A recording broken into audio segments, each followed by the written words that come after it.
Qui ne connaît pas la famille Marino, qui depuis des années sont présents dans la communauté d'Argenteuil? Ils viennent de Saint-André, mais sont connus au-delà de la province, au-delà du Canada, parce que Guy Marino a été entraîneur et même une de ses élèves, Christine Girard, il a remporté la médaille d'or aux Olympiques. Aujourd'hui, on va en parler de l'haltérophilie parce que notre invitée, elle en fait depuis 7 ans déjà. Et elle pourra nous en parler parce que ses frères Mathieu et Danny également en ont fait. Dans la grange, elle va nous en parler également. Mais aujourd'hui, on est sur un terrain de golf à La Chute. Et bienvenue à Parcours d'été et mon invitée, Émilie Marino.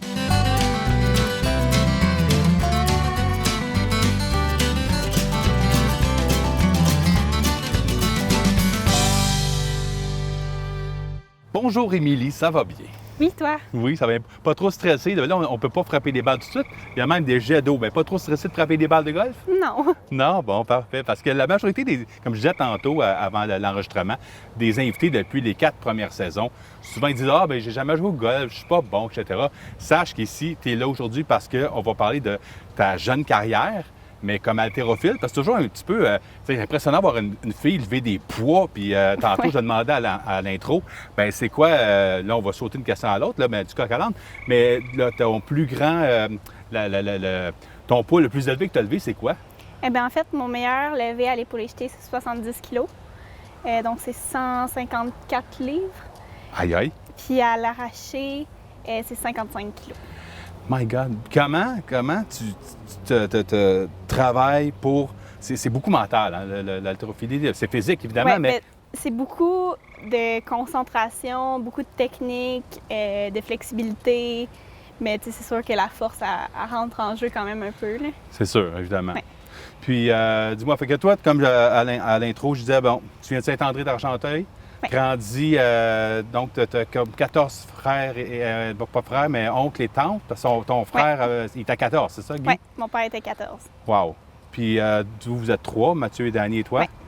OK. Puis, comment de grandir dans ce milieu-là, de voir ton père s'entraîner, de ta famille, tout le monde, c'était comment? Ben, c'est sûr que c'est impressionnant, là. Moi, j'étais comme le petit bébé qui se promenait partout. Mais en fait, moi, ça m'a jamais intéressée d'en faire. Quand j'étais petite, je voulais rien savoir. J'ai fait tous les sports inimaginables, sauf l'haltérophilie. Puis j'ai commencé, j'avais 11 ans, puis là, j'ai pas été capable d'arrêter. En fait, parce que, quoi, ton père, à un moment donné, il dit, bien, parce que lui, il avait vu ces deux gars quand même faire des compétitions de haut niveau. Puis là, il disait, ah ouais, là, Émilie, fais-en. Mais comment tu t'as convaincu, Ben, finalement? dans le fond, il m'a jamais forcée. Mais moi, à cette époque-là, je faisais du patinage artistique. OK. Puis il m'a dit, là, je m'en venais quand même au niveau compétitif. Puis là, il m'a dit, hey, ça te tente d'essayer, tu sais, ça pourrait t'aider dans tes sauts, tes jambes deviendraient plus fortes, tu pourrais être meilleure. Puis j'ai fait, ah, OK, ouais, je vais essayer. Puis finalement, j'ai laissé faire le patin, puis je me suis mis à l'haltérophilie. Il était par la ruse. Ouais. Ah, ben, je le connais, Guy, pour ça. Mais ça doit être quand même spécial de te faire entraîner par ton père. Comment ça se... Ouais. Bien, en fait, ce qui était souvent le plus commun, c'est que, tu sais, on avait de la misère à l'entraînement, c'est au local d'entraînement, puis la maison, c'est à la maison. Souvent, c'est ça qui était le plus dur, mais je pense que, tu sais, le fait que ce soit mon entraîneur puis mon père, ça m'a pas vraiment affectée en tant que telle, là. OK, parce qu'on parlait de la fameuse grange, mais toi, tant que tu as commencé à t'entraîner, c'était plus dans la grange, là, Non, je pense. moi j'ai commencé, en fait, on était à l'école, bien pas à l'école L'Oasis, mais on était dans les anciennes usines Ayers. Oui, c'est vrai. On avait un local C'est là. vrai. Ouais. Après ça, on s'est déplacé à l'école à côté de l'Oasis, c'est le Tremplin, je pense. Oui, entre autres, oui. Fait qu'on est allé, on avait un local dans le sous-sol là. Après ça, on est retourné dans les usines Ayers, dans un autre local. OK. Puis après ça, on est retourné dans le garage un petit peu. Puis après, là, on a notre local du côté de Laurentian. Ah, Lunch High School. Oui, Ouais. c'est vrai, parce que c'est le dernier mini-jeu, je pense, hein, aussi, Ouais. que vous offriez des ateliers pour l'haltérophilie. Oui, parce que c'est bon à l'école d'être au sol, parce qu'au premier étage, Ouais. tu achètes ça, puis ça passe au travers. Ouais. Fait que, c'est ça, détail. Et parlant d'école primaire, là, on recule pas, parce qu'on a eu des invités qui étaient quand même un peu plus âgés que toi. Ouais. Mais ton de primaire, ça fait déjà un bon petit bout. Comment t'étais, toi? T'étais réservé? Ben en fait, moi, j'étais un enfant qui était très, très, très timide. OK. Puis c'est vraiment l'haltérophilie. C'est vraiment l'haltérophilie qui m'a aidée à me dégainer, en fait. Puis dans le fond, moi, j'ai tout le temps été un rat de bibliothèque. j'adore lire. J'ai appris à lire, je pense, j'avais 5 ans. OK. Puis je lisais des gros romans, je lisais tout le temps, tout le temps, tout le temps. Puis j'étais vraiment un enfant qui aimait ça, l'école. J'aimais ça apprendre, j'apprenais vite. En fait, j'apprends encore vite, vite, vite. J'étais comme une petite éponge. Puis en fait, l'école normale, ça a tout le temps été pas assez vite pour moi. OK. Fait qu'il a fallu m'envoyer dans un programme enrichi. Oui. Ouais. Puis, premier roman, ou d'un premier roman que tu lisais, c'était quoi? En fait, c'est vraiment dur pour ma mère de me trouver des romans parce que je lisais vite, fait que ça me prenait des gros romans, mais les gros romans, ils n'étaient pas souvent adaptés aux enfants. Parce que, tu sais, j'étais jeune, j'avais comme 8 ans, puis je lisais des briques. Mais les premiers que j'ai vraiment aimés, c'était les Amos d'Aragon. Ben Je sais oui, pas si tu ben connais oui. ça. Ben Ouais. oui, ben oui. C'est avec Les Amos Brian d'Aragon. Oui, Brian Perrault. je Perrault, pense. ouais, Ouais. québécois. Ouais. Ah oui. Ouais, ça, c'était ma première collection que j'ai vraiment lue. Sinon, j'ai tout le temps essayé de lire les Harry Potter, mais j'ai jamais été capable parce que ça me faisait trop peur. Puis là, maintenant, je les lis, j'ai ma collection, là, mais sinon, tous les livres qui ont été adaptés en film, là, les Hunger Games, tous ces films-là, tous les livres, je les ai pas mal lus. Ben, des fois, dans le livre, c'est plus complet, il y a plus d'informations que dans le film. Ils sont plus contraints à 1h45, par exemple. J'ai compris ça avec des Hobbits aussi que j'ai lu. Je suis pas un grand liseur. Ça m'a pris 20 ans à lire un livre à un moment donné, j'en suis pas fier. Mais bon, moi, c'est comme, moi, je suis visuel, mais regarder des films. Oui, ben moi, en fait, c'est que j'ai une très grande imagination. Fait que tous les livres, tu sais, je les vois dans ma tête. Non. Puis là, est-ce que tu vois ton premier coup s'en venir au loin, non? Oui, moi, je vois un trou d'un coup, là.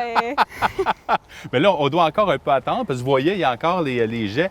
Fait qu'on va enchaîner avec ta deuxième question. Justement, la dernière journée d'école, disons, là, dans le coin du 22-23 juin. Oui. Comment tu étais, toi, fébrile? Est-ce que tu avais hâte à l'été ou au contraire, tu disais, je vais m'ennuyer de mes amis à l'école, je vais m'ennuyer de l'école? Comment tu te sentais? Bien, en fait, moi, j'ai grandi à Saint-André, fait que c'est un petit village, fait que j'avais pas peur de pas revoir mes amis parce qu'on on se voyait pendant l'été. Mais c'est sûr que j'étais tout le temps excitée parce que l'été, tu sais, j'avais plein de temps pour lire, je jouais dehors, on a une ferme, fait que je jouais avec les animaux. Mais j'étais quand même un peu nostalgique parce que, tu sais, mettons, c'était ma dernière année avec tel professeur ou dans ce sens-là. Mais quand j'étais arrivée au secondaire, et en fait, l'été, je travaillais beaucoup. Fait que j'étais quand même excitée parce que c'est pas le même encadrement qu'à l'école, mettons, là, mais... Ouais. Bon, bien là, on va quand même essayer de frapper. On va attendre les aléas des tournages, des fois. On va quand même frapper la balle. C'est pas l'eau qui va bloquer la balle, au contraire. Par la suite, puis on va enchaîner avec la prochaine question. Ça va être par rapport au sport, l'été, qu'est-ce que tu faisais comme activité. C'est bon. Donc, je reprends ma puise, qui est le 2 mètres, distanciation sociale, M. Arruda. Voilà. Donc, on va se préparer pour le premier coup.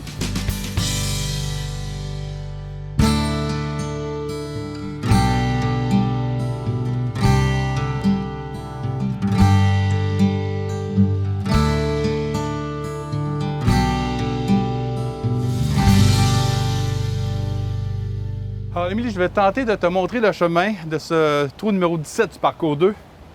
Donc, à peu près 140 verges. Toi, tu vas frapper des rouges, donc avoir 15 verges de moins. C'est intéressant de voir. Donc, dans le premier coup de la saison.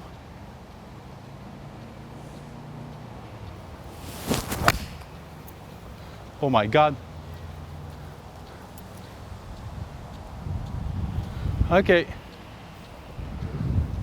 C'est un peu à gauche, mais correct. Il faut que la moitié de ta balle soit égale à la fin de ton bâton, tu comprends? OK. Fait que, puis quand tu le bras le plus droit possible jusqu'à la fin, puis tu fais, puis regarde toujours, j'ai tout le temps, regarde toujours ta balle jusqu'à la fin. Jusqu'à après ton élan. Tu frappes, tu regardes après. OK. Puis l'élan, tu n'as pas allé si loin. Tu fais monter là. OK. Puis tu frappes. Fait que comme ça. Oui. OK.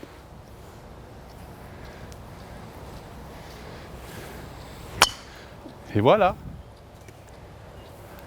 Ouais. Coup de pratique, non, mais c'est en plein ça.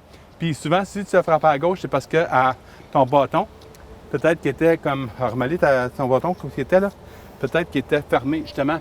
De même, ça, c'est un peu ta direction. OK. Que tu mets vraiment droit. OK. Mais c'était le contact qui était vraiment bon, là.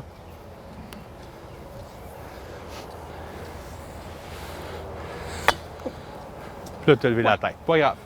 On va aller chercher après.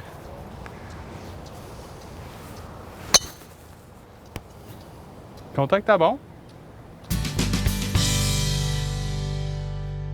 Donc, Émilie, après la dernière journée d'école, avant l'été, après ça, tu faisais quoi? Ça ressemblait à quoi tes étés, là, disons, là, au primaire? Ben, mettons, quand moi j'étais au primaire, j'allais au camp de jour. Puis, tu sais, c'est pas parce que, mettons, mes parents pouvaient pas me garder à la maison parce qu'on a une ferme. Fait que mon père, c'est vraiment juste parce que moi, je voulais aller au camp de jour. Sinon, j'ai joué au soccer, mais j'étais vraiment pas bonne. Ça, c'était où, quand Joe soccer? C'était à Carillon. À Carillon. Ah, c'est le grand terrain où il y avait le golfeur, je sais pas de quoi, là, ouais. OK. C'est ça, c'est là. Puis sinon, ben, j'allais à la piscine à la chute. Puis je lisais, je gardais quand j'étais plus vieille. OK. Petits trucs comme ça, là. OK. Puis, le transport, c'est quoi? Est-ce qu'il y avait un transport fait de Saint-André jusqu'à Carillon? Comment ça fonctionnait avec les parents, C'est mes les parents amis? qui allaient OK. me porter. Parce que c'est une grosse saison pour la ferme aussi. Ouais. Parce qu'en même temps, j'imagine d'été, bien plus vers la fin d'été, mais on parle des foins souvent, on parle des activités comme ça. Est-ce que tu en faisais aussi avec tes parents ou Ouais. plus tard? Oui, c'est sûr que, tu sais, quand j'étais petite, j'étais vraiment très petite, fait que je pouvais pas full aider mon père. Mais quand j'étais plus grande, je l'aidais souvent avec les foins et tout ça, là, quand on faisait des petites bales, parce que c'est ça qui prend de la job. Oui, parce qu'à un moment, c'est dur de dire non à tes parents. Bon, voilà. Ouais. C'est pas, Émilie, viens-tu? Émilie, on s'en va faire des foins. C'est ça. Ou ramasser des roches dans le champ. Comment tu roches en champ? Ben parce que quand on commence le temps des semences, ben il y a des roches qui ressortent à chaque année OK. de la terre. Fait qu'il faut les ramasser à chaque année pour pas briser les machines. Ah, OK. Mais, Oui. OK, moi, je pensais que c'était comme, pas j'ai une ferme laitière. Il y avait aussi des légumes, il y a tout, là. Non, on a une ferme laitière, mais on a quand même grand champ. OK. Puis on fait du foin, des fois de l'orge, du soya, tout ça, là. OK. Puis ça, est-ce que c'est autant maintenant la même chose ou ça a continué? Ouais. Ouais. OK. Mais là, c'est d'autres personnes qui les font. T'en fais plus, tu étais aux études. Ben j'en fais quand même encore un peu, mais Ouais. moins que quand j'étais jeune puis que j'avais pas de job, mettons. Donc, l'été, si tes parents étaient très occupés, ben on parlait pas de faire des voyages ou Non. quoi que ce soit. Non, C'était des voyages, c'était c'était plus plus l'hiver, l'hiver, ouais. c'est ça, à ce moment-là. Puis l'été ou des activités comme soccer. Est-ce que tu as déjà été visiter la centrale de Carillon? Oui. OK, Mais ça, parce... je suis allée avec l'école Ouais, c'est ça. au primaire. Parce qu'il y a bien des gens, même dans la région de Saint-André, qui n'ont jamais été visiter la centrale, qui Ouais, est gratuite je suis déjà d'ailleurs. allée. Mais moi, je suis allé aussi quand il y avait le camp soleil, mais tu étais trop jeune. Non. Non. Puis, dis-moi, là, à ce moment-là, l'haltérophilie n'est pas encore dans le portrait. Ça commence en fait quoi, fin du primaire quand même? Oui, ben dans le fond, j'ai commencé, j'étais en 6e année. OK. Mais ça, j'imagine, l'été, t'en faisais plus que durant la saison durant l'école. Pas tant. C'est plus vraiment pendant la saison d'école, quand j'étais plus jeune, en fait. Oui. Parce que c'était là qu'étaient les compétitions. Mais quand j'étais plus vieille, en fait, comment ça marche, c'est que l'été, on a des plus gros entraînements, on s'entraîne plus souvent. Oui. Parce que justement, il n'y a pas d'école. Puis souvent, il y a des camps d'entraînement l'été. Mais tu sais, c'est pas. C'est plus comme de l'endurance puis tout ça que de la force maximale. OK. Puis souvent, pas de l'air climatisé, ou je sais pas si c'est de l'air climatisé. Ouais. C'est quand même plus demandant. Ouais, c'est. Quand il y a des canicules, là, c'est tough. Il n'y a pas de repos, il n'y a pas de congé, là. Non. C'est comme 40 degrés humidex ou 25 Ouais. ou 20, là. Go, Ouais. on s'entraîne. Bon, une journée type, là, mettons, c'est quoi? C'est 2 heures, 3 heures? Comment ça fonctionne? Il y a des... Parce que veut pas, c'est des bonnes charges. Donc, il Ouais. faut pas Ben, avoir ça beaucoup de pauses. dépend. Ça dépend combien d'entraînements semaine. Des fois, il y a des semaines que je m'entraîne 2 fois par jour. OK. Fait que souvent, ce que je fais, c'est 2 heures le matin, puis peut-être 1h30 l'après-midi. Mais tu sais, c'est pas aussi intense que, mettons, un entraînement que je ferais 1 fois par jour, là. OK. Qu'est-ce que tu préfères? Qu'est-ce que tu préférais à ce moment-là, toi? Ben moi, j'aimais ça 2 fois par jour, là. C'était demandant, mais ça faisait du bien. À la fin de la journée, on était épuisés, ça dormait bien. Donc, on n'avait pas vraiment le temps de lire un livre ou une partie d'un livre avant de se coucher. On s'endormait. Non. Non. Bon, ben là, on est rendu à ton deuxième coup. Évidemment, là, on ne prendra pas un bois 1. Là, on y va plus, on parle d'un hybride. Hybride, comme tu vois, c'est un peu un mélange comme un bois, mais puis un mélange d'un fer. Évidemment, là, on ne peut pas prendre de thé. Donc, il faut vraiment frapper sur le gazon. Et là, ici, on ne la frappera pas là parce que c'est une petite place que le gazon, on va l'économiser. Donc, on va frapper sur le gazon ici. Puis là, il faut vraiment... Je vais laisser à peu près là. Il faut vraiment... habituellement, on n'a pas le droit de changer la balle de place. OK? Mais on peut prendre un bâton pour souvent l'enlever d'un endroit accidentel, quoi que ce soit. OK. Fait que là, c'est bien important, je te dirais. Là, la différence, c'est vraiment le bâton, c'est en plein milieu entre les deux jambes ici, en plein OK. centre. OK? Fait que comme ça. Oui, position la même chose des mains. Puis, ça peut frapper comme avec un fer, c'est-à-dire que tu ne frappes pas comme droit, tu vas frapper comme de même parce que tu vois qu'il y a un angle. OK. Fait que tu te positionnes de même, puis je te dis vraiment de ne pas avoir peur de frapper le gazon. OK. Faut vraiment que tu rentres dans le gazon, là, puis C'est bon. tu regardes la balle jusqu'à la fin, évidemment. OK. Là, c'est pas évident parce que je pense que c'est 30 pouces en plus. Ouais, c'est 30, Donc, puis là, c'est plus bas. Ouais.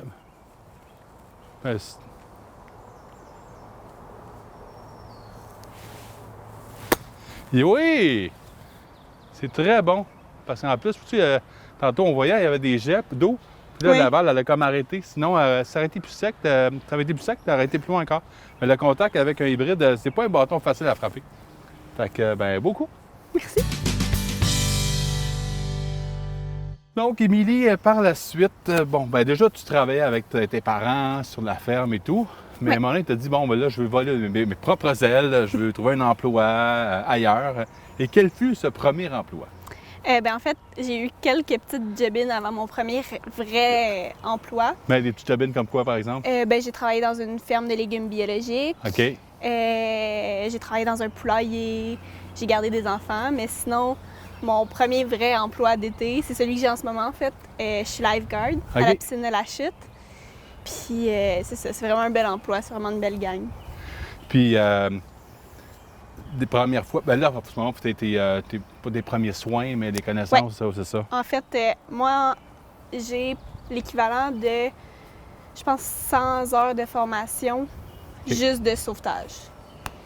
Fait que ça prend, ben en fait, le premier cours, c'est la médaille de bronze. Après ça, il y a la croix de bronze. Il y a le premier soin général, puis après ça, il y a le sauveteur national. Puis, est-ce qu'on ne le souhaite jamais? C'est bon d'avoir la formation, mais tu n'as pas eu à l'utiliser pour des situations graves, par exemple, au cours de ton En fait, travail? c'est arrivé quelques fois qu'on a eu à faire des sauvetages à la piscine extérieure. Piscine intérieure, il n'y a pas vraiment de cas qui arrivent. C'est arrivé une fois, deux, trois fois, je pense qu'on a dû appeler l'ambulance quand moi je travaillais. Il y avait une petite fille qu'on pensait à fait qu'elle avait une blessure à la colonne vertébrale. Oh, Fait que ça, c'est le cas le plus grave qu'on peut avoir en tant que sauveteur, je Ouais. dirais, parce que c'est vraiment toute la formation de sauveteur national, c'est sur ce cas-là en particulier. Dans le fond, on appelle ça un cas de colonne. Mais sinon, on a eu déjà une vieille madame pendant un cours d'aquaforme qui a fait un malaise. ouais. Puis en fait, on a appelé l'ambulance, puis après, on s'est rendu compte qu'elle avait besoin d'un pacemaker. C'est pour OK. ça qu'elle a fait un malaise. OK. Ouais. Puis sinon, c'est arrivé quelques autres fois qu'on a eu des petits cas. À un moment donné, c'est arrivé une fois pendant que moi j'étais sur la chaise. En fait, on faisait une rotation. Parce que les sauveteurs, en fait, on fait des rotations de 15 minutes. En fait, il y a un petit gars d'à peu près 3 ans, là, un petit bonhomme. Il est parti en courant. Il s'est rendu jusqu'à la glissade. Il n'y avait pas de gilet de sauvetage encore. Il venait juste d'arriver.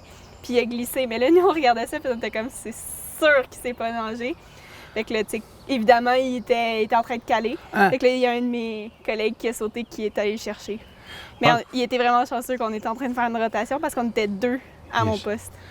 Donc, c'est il faut être rapide, il faut être vraiment Ouais, faut être alerte. vigilant. Puis, j'imagine la mère ou le père, je ne sais pas qui était avec l'enfant. Mais je pense que c'était un oncle, là, mais Hey, en la fait, il voulait panique. il voulait pas vraiment nous parler, en fait.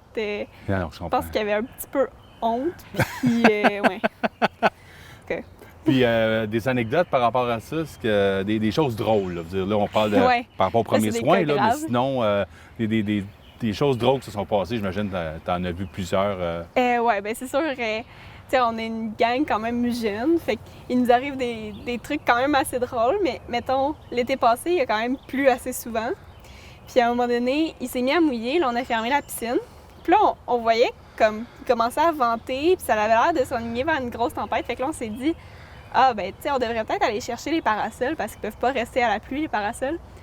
Fait que là, on se dirige pour aller les chercher, mais il s'est mis à tomber assez haut pendant qu'on était en train de les décrocher. Fait que là, on était en dessous des parasols et on s'en allait avec les parasols comme un parapluie. Ça, c'était vraiment drôle. Mais c'était pas un orage. Ben, c'était pas très beau, mettons. Non, parce que la parasol dit ah, puis hein, la parasol, non, je ne prends pas, puis je m'en vais parce que, tu sais, l'éclair, Ouais. pas vraiment.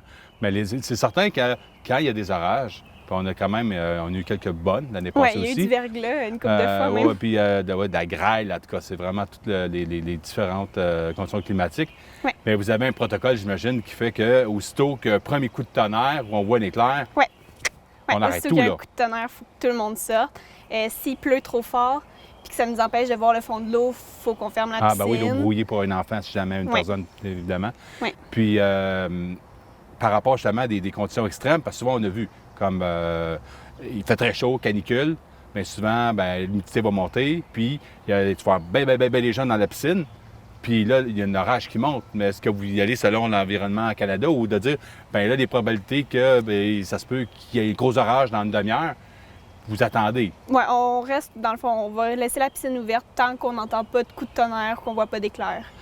Mais quand il y a beaucoup de... Ça l'arrive, parce qu'il y a un maximum de gens qui peuvent aller à la Ouais. piscine en même temps? Oui. C'est quoi la chute à l'extérieur? Je pense que c'est dans les 200 personnes. Je sais pas exactement c'est combien, mais on n'atteint jamais Non, c'était mais nombre quand de même, quand personnes il a là, fait ouais. bien chaud, là, des canicules, Ouais. souvent il y a eu des orages la même journée, en fin de journée, Ouais. ça doit évacuer, le sifflet doit se faire aller Ouais. parce qu'à 200 personnes ou 150, 100 personnes, coup de tonnerre, c'est comme on sort tout le monde Ouais. puis ça presse, ça a déjà arrivé, là. Ouais. Ça doit être l'adrénaline, hein? Oui, bien, c'est surtout qu'il faut évacuer la piscine le plus vite possible. Il faut aller fermer les jeux d'eau qui sont juste à côté de la piscine. Il faut aller fermer les vestiaires, s'assurer que tout le monde sorte le plus vite possible. Fait que c'est quand même c'est beaucoup ça. de procédures à faire. Ouais.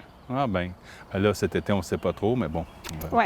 Mais il annonce Euh, des grosses canicules, là, fait que peut-être que les piscines vont c'est ouvrir. ça. On sait pas. Bon, ben là, tu es rendu au troisième coup. Moi, je pense, j'ai confiance en toi. Tu vas la mettre sur le verre, ce coup-ci. Parce que tu as eu quand même, comme je disais, les hybrides, c'est pas évident à frapper avec. Et le gazon était quand même trempe aussi. Mais là, on s'approche, le gazon est plus court là-bas, donc ça devrait bien aller. OK.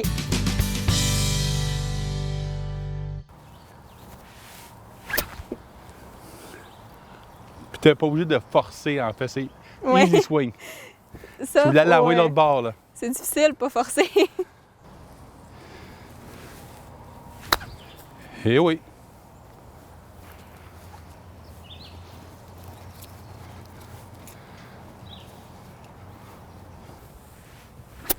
Voyons. Je te dirais même quart d'élan. Quand tu OK. frappes, là, Comme ça, genre? oui. Puis tu regardes ta balle jusqu'au bout, puis quand tu finis, continue. OK. C'est ça. Tu vas aller sur le green. C'est beau. Sur le vert, on devrait dire, le green. Les golfeurs ont souvent le green. Tu sais. Bon, les coups que j'aime le moins faire, hein, ça arrive des choses.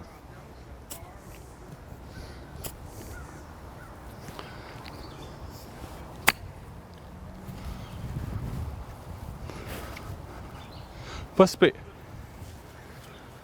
Fait que celle-là aussi, je me mets droite dans le fond. Oui, tu mets droit, en plein centre. OK. C'est pas méchant. C'est bon. Puis là, depuis l'année passée, c'est pas encore, par exemple, cette année avec la pandémie, mais on peut laisser le fanion là, tout le temps. OK.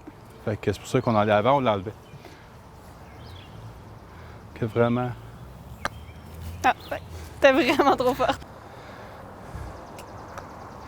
C'est beau, ça! Ah!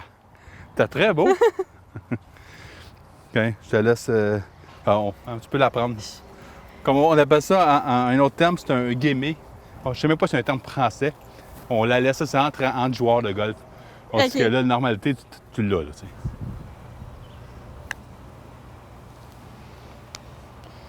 Même plutôt.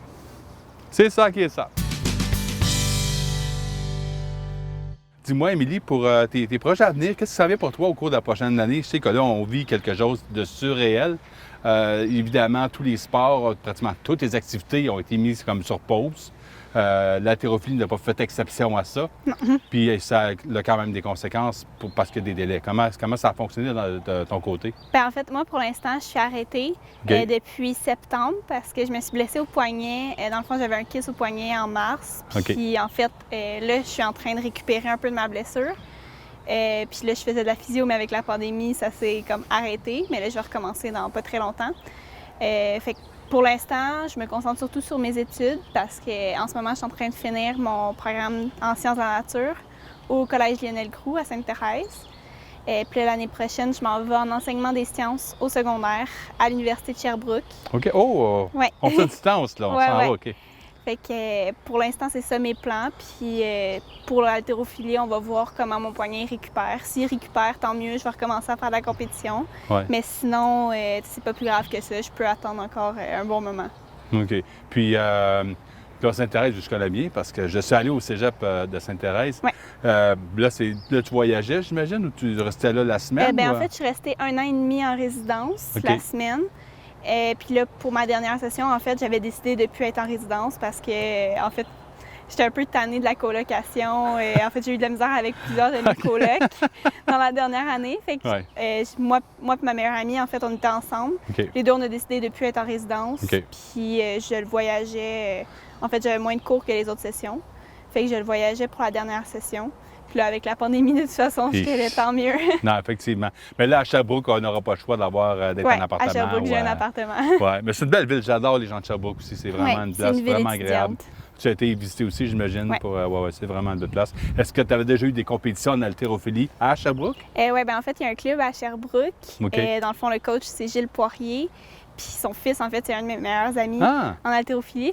Puis lui aussi, il s'en va en enseignement, mais lui en enseignement primaire préscolaire. OK. Il commence en même temps que moi. À Sherbrooke? Ouais. Ah, ben. Fait que Déjà une amie. Oui, j'ai déjà plein de monde là-bas que je connais, en fait, avec l'haltérophilie. Ah oui. Puis il y a beaucoup de connaissances qui s'en vont à l'université là-bas. Fait que... Bon, ben, merveilleux. Ben, je te souhaite de bons succès pour tes études qui devraient commencer, j'imagine, à l'automne. Là. Oui, je suis censée commencer début septembre. Bon, ben, au plaisir de savoir. On va peut-être saluer aussi un de nos amis de la Chute, Serge Auger, qui a déjà eu des restaurants à la Chute. Je le salue en passant. Je dirais qu'il regarde l'émission. Un de nos amis à nous qui, maintenant, il habite dans le coin de Sherbrooke, à côté de OK. Sherbrooke. Ben, merci beaucoup, Émilie. Ça fait un plaisir de découvrir fait davantage plaisir. ton monde d'haltérophilie. Puis, ben, bonne continuation, bon établissement pour l'haltérophilie. On espère Oui. que ça pourra continuer. Puis, ben, on va savoir. Si je vais à Sherbrooke, ben, je t'appelle. Encore une fois, j'ai eu beaucoup de plaisir à découvrir notre invitée d'aujourd'hui, Émilie Marino, toute jeune, 18 ans. Là, elle va changer d'endroit à Sherbrooke pour des belles études qui s'en viennent pour elle. Mais tout de même, l'haltérophilie demeure encore dans son cœur. On verra par la suite qu'est-ce qui va se passer avec ce sport. Et sûrement que son père va nous en parler aussi, Guy, qu'on va sûrement avoir aussi bientôt à l'émission. Donc, sur ça, ben, je vous souhaite une belle fin de journée. Puis on se revoit pour un autre parcours d'été. Bye!